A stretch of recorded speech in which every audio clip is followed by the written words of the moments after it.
Well, welcome. This is Rick Mercer with the town of Garner, and we're here with our latest episode of the Garner's Station podcast. And we have as our guest today Mr. Jeff Hicks, who is on the town's Veterans Advisory Committee, also is active in various humanitarian philanthropic causes through Lutheran Services Carolinas. And we're going to talk a little bit about some of these things. So Jeff, thank you for joining us. Thank you for having me, Rick. Let's start with the Veterans Advisory Committee. You've served on that committee for a number of years and have even been the chair. Can you talk about that? I've been the chair for the 4 years it's been in existence. We're now just starting our 5th year. A gentleman named Don Searles will become the chair this summer. The Veterans Advisory Committee was formed when the nonprofit organization that collected the money and built the memorial finished its job. It then closed down the nonprofit and the town formed a committee with 7 members plus a ex officio member of the VFW, American Legion, and the mayor. Yes. So there's technically 10 of us. We've had the same 2 towns employees with us the whole time, which is Katie Lockhart and Rob Smith. Is all part of the group effort. We know them very well. And I've been the chairman long enough, turning it over to Don. Excellent. And can you tell us a little bit about what y'all do? You obviously help maintain and upkeep the memorial that's at Lake Benson Park, but you also do some other things, organize events and do educational work. Our primary goal is to be the interface between the public and the town for anything to do with veterans. The obviously physical location thing is the Garner Veterans Memorial. Yeah. The nonprofit, Garner Veterans Memorial nonprofit, started up the Memorial Day ceremony and the Veterans Day ceremony back in 2011. And those ceremonies continue. They are now underneath the auspice of the city in their planning aspect. We also, when a veteran is in need, a veteran contacts the town turns around and contacts us. And who we contact then is the VFW service officer or the American Legion service officer or directly to the VA. And that's the 3 things we will reach out to. And that's a few of us that do that. We also have one gentleman, he's a World War II, Korean War, Vietnam War veteran, Spence Caldwell. And he is the one who actually manages the tours at the memorial. He wrote the book, he qualifies all of us, and he does it. He'll be out there this Memorial Day. Awesome. Yeah, I should say we're recording this just a few days before Memorial Day, so I don't know if we'll get this up before then, but if we do, join us on Memorial Day starting at 1:30 at the memorial at Lake Benson Park. It's always a good service, and we appreciate what y'all do to put that together. You mentioned, so you probably know the backstory that when the town applied to become an All-America City in 2013, one of the projects we focused on was building the memorial and the grassroots movement behind it. And we also said that in coming years we envisioned that it would have an educational component where tours would be conducted, and also that this committee, which I think was in its sort of nascent form back then, would be able to assist with veterans issues. You mentioned that sometimes y'all will a veteran will come to you and then you might refer him or her to services that they might need. How often does that happen, and can you talk a little more about that?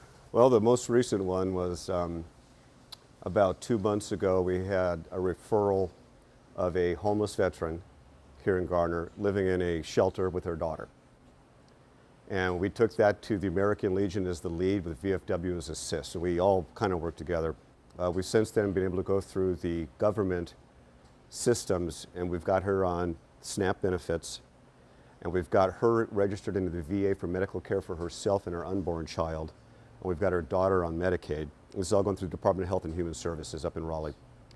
We got a housing voucher. We set her up in an apartment that's actually it's in southeast Raleigh. Just set her up in an apartment and outfitted it for her.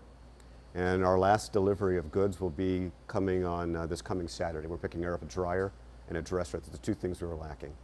And so we do that kind of stuff, and we work together to do it. When there's financial impact of needing to do it, the various military organizations, veterans organizations here in town share the cost amongst the groups. There's a total of 6 of us. Wow. And that was you know, like I say, the committee I think didn't exist really in its completed form when we applied to become an all-America city, but I think that was part of the vision, and it's great to hear those stories. I don't think that a lot of the public knows that y'all are doing that too. That's amazing. Something to be very proud of. Let's talk a little bit about the educational component too. How has the memorial become kind of a focal point for educational efforts? Well, we give tours on demand at the memorial, and who's the on-demand groups? Our very first tour was the Garner senior citizens over here, and none of them were as old as our tour guide, Spence Cardwell. And he still hasn't given anyone a tour that's older than he is, and he's proud of that. We've had Cub Scout packs out there.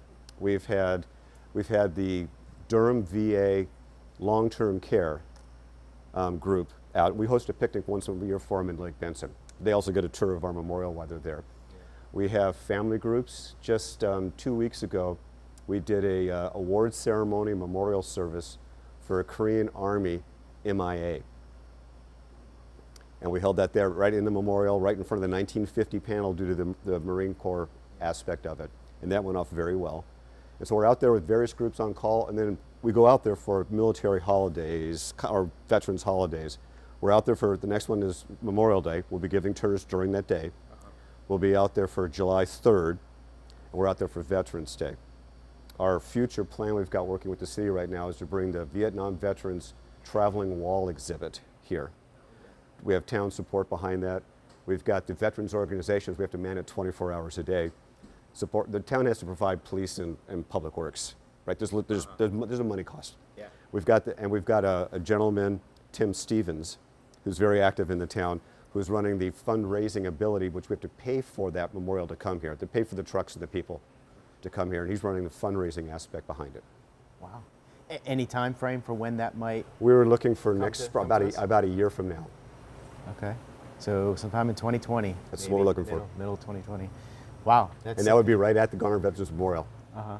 How long does that typically stay in one location? Do you know? It stays open for the public for 3 days. It's a day of putting it up and a day of getting it out, and 3 days there. The most recent was at Wake Forest. It was up in Wake Forest last year. And a number of us went up to see it, to understand the logistics behind it, including the town, to go see what are we getting involved in. I mean, when you talk about a traveling exhibit, like how big are we talking? A couple 100 feet long. All right. So and it comes with a museum that's in a tractor trailer. Wow. Well, that sounds great. That'll be a great thing for the town and the community. Let's talk a little bit about your particular experience. I thought you'd been in the military, in the Navy for quite a while, but then we just talked off camera before we started, and you told me you were in the Navy for 32 years. Yes. From about the mid-70s through 08. So, first of all, why the Navy, and why military service at all? Got out of high school, was out on my own for a year, lived in a couple different states. Life wasn't very exciting. My father, my uncle was still active duty at that time. My grandfather, his father and grandfather had all been in the military, all in the Navy. And so without my parents knowing this, but I was 18, so I'm allowed to. I went in and joined the Navy.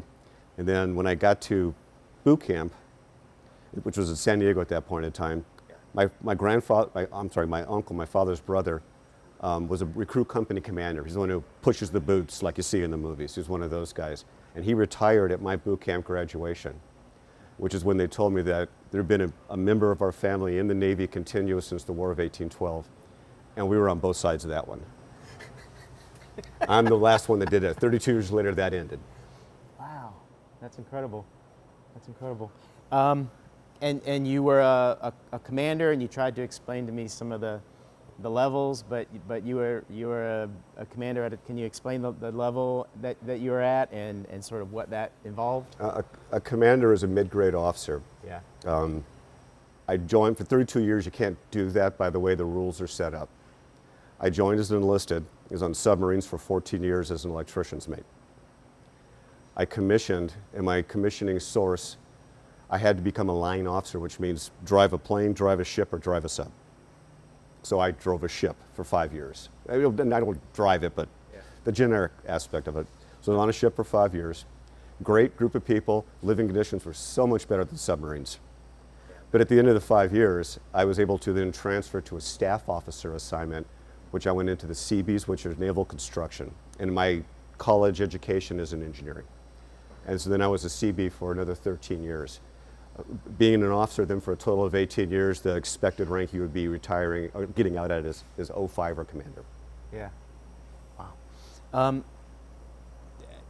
I mean, it seems like, I don't know if this is a silly question, but you know, how did the Navy shape you? You know, what do you think are the most important values that it instilled in you? Well, you need a haircut, Rick. I know, I do. Clearly, I do. Let's just go with that I thought one. about that this morning. I probably should have done that. And the guys all laugh. Last week before. I had my hair on my shoulders and a long beard just a few weeks ago. So I joined the military as an 18-year-old. You don't know anything. I get out as a 50-year-old. You grow up. Yeah. So did the military shape me? I'm sure it did. But more so, I just grew up in all that time frame. Discipline, timeliness, those are military traits. I'll give you that, but the rest of it's just experiences and growing up. Yeah. So, you know, we think of the Navy, we think about sailors being on ships and in submarines, but a lot of Navy service is on the land, well, and in the air too. And you did quite a bit of your service actually on land, right? In various parts of the world. Can you talk about that? Yes, my last 13 years in the military, I was land-based. And of those 13 years, 11 of the last 13 were with Army units, not with Navy units on land, mostly in Africa, Iraq, and Afghanistan. Okay. Then it's just you're doing your job, except that there's sky and better food. And some of these places must have been, they must have been combat or hostile environments. Is that? Sure, yes. I served in Iraq, did 3 tours in Iraq, about 3.5 years. Spent 5 years in Afghanistan between being a military and being a civilian contractor for construction in Afghanistan. Did over a year in command in Africa. Where in Africa? Sahara Occidental. It'd be Oregon if it was the United States, kind of over there. Okay. It's not a very well-known country. And between there and Algeria and Mauritania was where my group was. I was in Chad on a reporting assignment and was surprised to come across there were U.S. I think Army people there doing training. We have military throughout Africa. We have a component command called AFRICOM that is actually stationed in Germany for the headquarters because they don't need to be in Africa, but they've got mostly special forces members throughout Africa and working training sites and assistance. And so you were in Afghanistan for a while, as you said, both as Navy, but also as a civilian contractor. Yes. So what were you doing, if you can speak to that, what were you doing as civilian contractor side? Construction. Okay. My clients were the Department of Defense, specifically Department of Air Force. Would be the more specific, the Air Force Service, the Army Corps of Engineers, the Department of State, and NATO. We did not contract through into the local governments because of the lack of ability to pay. There's a lot of rule of law issues in other countries. So we did U.S. or countries or organizations we knew we could understand, and built facilities for both American or NATO forces, or we built facilities for the local forces, and that was the majority of our work, was building for the local forces, starting from nothing and building up an infrastructure. Mm-hmm. So, going to these different parts of the world that are very different than here, kind of what did you take away from that? Like, what did you take away from your time in Afghanistan? Well, it's a country that's been at war for decades. They know nothing but war. There's a lot of poverty, and there's a lot of riches, and a very stark divide between the two. That person on the street, not the one trying to kill you, but just that person on the street that's selling oranges, he wants the same thing we want. He wants to provide for his family. He wants to survive. He wants to have his children do better than he does. That's no different than us. all dirt roads and bad air. We're very lucky here. This is a very modern country with a lot of amenities that others don't have.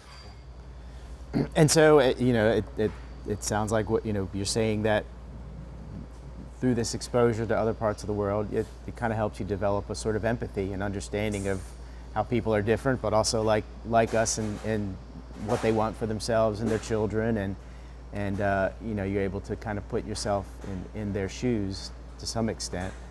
And so you come back here in 2013, you settle. When did you settle in Garner? Right. I retired from the military at 8 out of Europe. Yeah. And actually I was in Iraq and my wife was in Europe. And where do you want to go back to the States? And she knew I was going to go work overseas. So she said, I want to go where our oldest children are because we're going to get grandkids. And she's right, we've got 3 from that side of the family right there already. And they're here in Garner. So she made the right decision. I went over and worked for another 5 years and then came back. And so I came back in 13 and then became active in the community and working here. All right. And so being active in the community, then I want to turn to your work with Lutheran Services Carolinas, and can you talk about that? And you've focused largely, I know, on refugee assistance, resettlement. Can you tell us about some of that work? I can. And one of the things I give back to the community, I guess is the way to say it, is LSC. And they're under a contract, there's 6 nonprofits under a contract with the U.S. government to settle refugees that are brought in. Refugees aren't, the people walking across our southern border are not refugees, they're migrants. And then there's people who move here legally are immigrants, and they're all become a big umbrella called an immigrant. Refugees are people who are in a third country, undocumented, and they're in a UN refugee camp. Many of them for years, some of them for decades. Depends on what country they're coming from, are Congolese refugees, the Democratic Republic of Congo, are generally in Tanzania or Kenya. Their average stay there is about 20 years. Their children were all born in the refugee camps. They're there, they apply to immigrate somewhere. They apply to many countries to immigrate somewhere. They get accepted by some country who has a quota for so many from that nationality. They get vetted and they come. That's when if they get accepted by America versus French, that's when the father will start learning English versus learning French. The refugees that came out of the Syrian war, when President Obama said we're going to bring in 10,000 Syrians, he literally did. They brought in 10,000 Syrians that year. That rule does come from the president through the executive branch of the State Department. They were less time in a refugee camp because that war had only been going on at that point in time for 5 years. So they were quicker coming to us than the others. But who we get are the people who are fleeing war. We get the Rohingya out of Myanmar, which when I was a kid was called Burma. Right, yeah. Because the Buddhists chased the Muslims out. We get the Sunnis in Syria because the Shias chased them out. We get that. It's just like that across the different groups. Who we're getting are the ones that got chased out. We're seeing a lot of different refugee groups coming to the Triangle area. The Rohingya from Myanmar, Sunnis from Iraq. Can you talk about some of the experiences you've had with different groups, and are any of these folks locating or relocating in Garner? Who comes is based upon the president telling the State Department of how many per year. Going into the last 2 years of President Obama's presidency, he took the standard number of 30,000 a year coming in, and he jumped it to 60,000 in 15 and to 120,000 in 16. Yeah. Then President Trump came in and it dropped back down. During that real big spike, Syrians were a real big part of it because of the 10,000 Syrians coming. Now, why does somebody come to the Triangle? Yeah. If they have a connection with family members or friends or something in a community in the U.S., they ask to go there. And if it's possible, they do that, especially if it's family, which is why there's such heavy concentrations of refugees of certain nationalities in certain parts of the country, Minneapolis being one, San Francisco being one, Washington, D.C. being one. Raleigh really doesn't have a concentration of any particular, we're not a heavy concentrated refugee area. During the peak of the end of Obama's presidency, we brought in 220 into the Triangle area that year in 16. That was our peak. A year later, we're down about 70. In the time I've been working with them since 14, we've only had one family come to Garner, and they're actually not a refugee. There's different kinds of immigrants. They come through the same system. It looks like a refugee, but it's called a Special Immigrant Visa, SIV. And those are for people in Afghanistan and Iraq only who worked for the Americans, and because they worked for us, their lives are in danger. They can apply for a special SIV visa, and then they come in expedite. They've already been background checked. They worked for us. They have to be supported by letters from whoever they worked for attesting to them. They then also go to where they want to go, typically where there's family, a connection, or somebody who's sponsoring them coming in. I got started in this program when I worked in Afghanistan. After I left, a family that worked for me wanted to come here. Since then, I've helped bring three family units of that same family. They're all up in Wake Forest because they had family up there. And they're all doing very well. They're one of 2 refugee families in the last 5 years that I know of that have bought property and own a house. That's a great success story. The one we have in Garner is also an SIV. So he's somebody here in Garner, knew him in Iraq, he was Iraqi, and brought him and his family here and support them. Wow. What I mean, and the challenges are vast, I'm sure. But what are some of the things that a refugee family has to deal with? That you suddenly find yourself in Raleigh or Greater Raleigh, North Carolina. What do you do? The biggest issue for them is language. So it depends on where they came from and who they are, so what language ability they have. The SIVs, if they work for us, they all speak English. So they all come in up there. They also, as working for us, they had money. So they're not coming from poor, they're coming from actually having some minor wealth where they're coming from. We get some refugees in that are quite educated. We get some in that have absolutely no English whatsoever. Those are the ones that require the most help. Another big issue is in most countries that are not first world, men and women are treated differently in society. So the family will come and there'll be a man and a wife and some children, and the man may have taken English for 2 years, the wife hasn't taken it at all. And the children may or may not have. But the woman never expects to go out of the house. The next generation will. These little kids come in and they go into our school system, and they don't just speak English in a year, they speak English with a southern accent in a year. They're that quick. The adults are much more difficult. Yeah. What is it? I mean, I'm sure you probably have some personal views, and I don't mean to get into the politics of it, but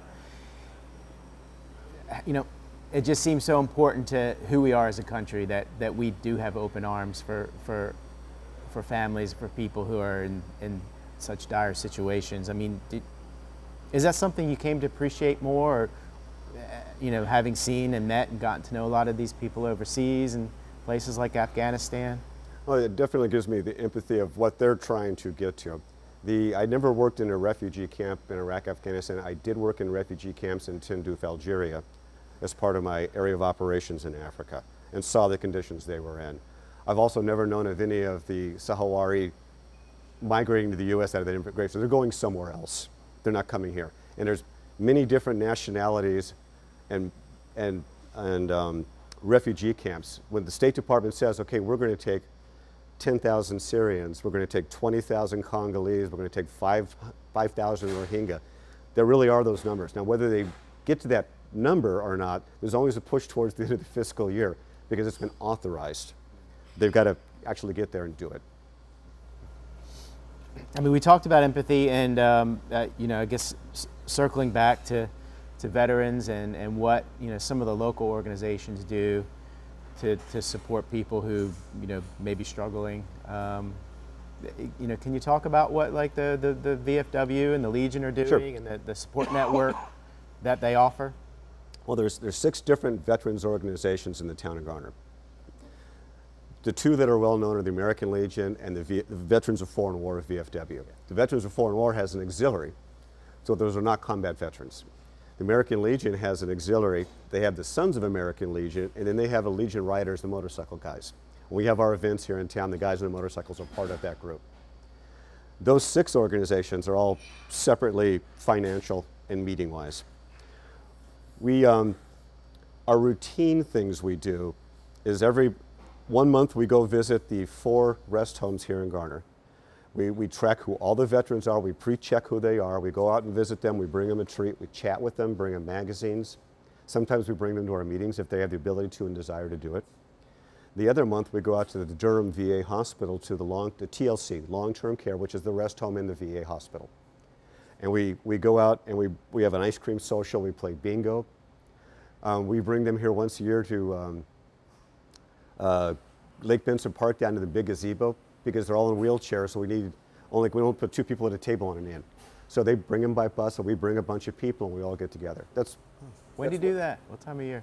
Well, generally, it was fall last year. We were going to do it in Falls Lake, and then it rained us out from the flooding from the second hurricane, so we went to Garner. And we're just going to do Garner from now on.